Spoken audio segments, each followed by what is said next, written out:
Hey everyone, welcome to my channel. This is Jasmine with Cake Skincare Creations. Today I'm going to show you how to get both of these reflective results. Okay, so this is our basic setup. Just like I showed you in the prior video before, I have my light here. I'm right next to a pretty big open window.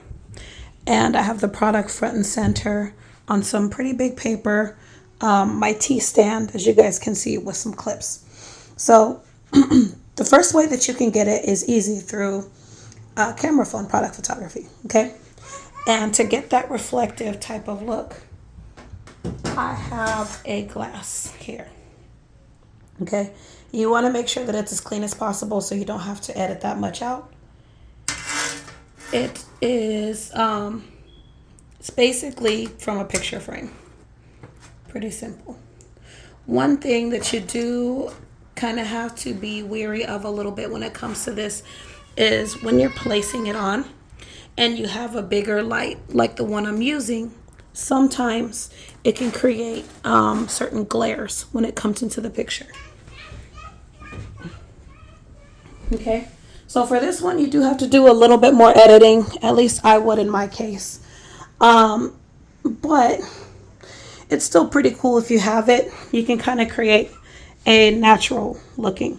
I mean, I guess since this is going to be a pretty edited type of product anyway, you'll be doing it either way, but you'll see what I mean. So I'm just adjusting my light, my settings. You want to have it as much forward away from the background as possible.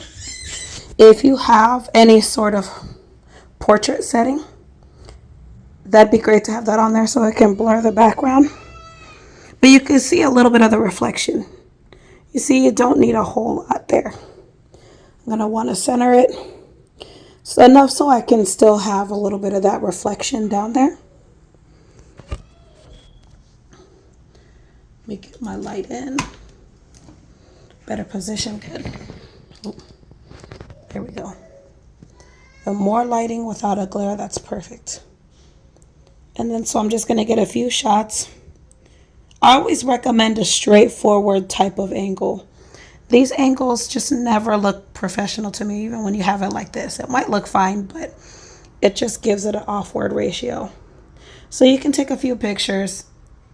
As you can see, mine isn't wiped down that well since I just did another product shoot. So that's going to take some editing, but if you generally don't have that issue, it shouldn't be a problem.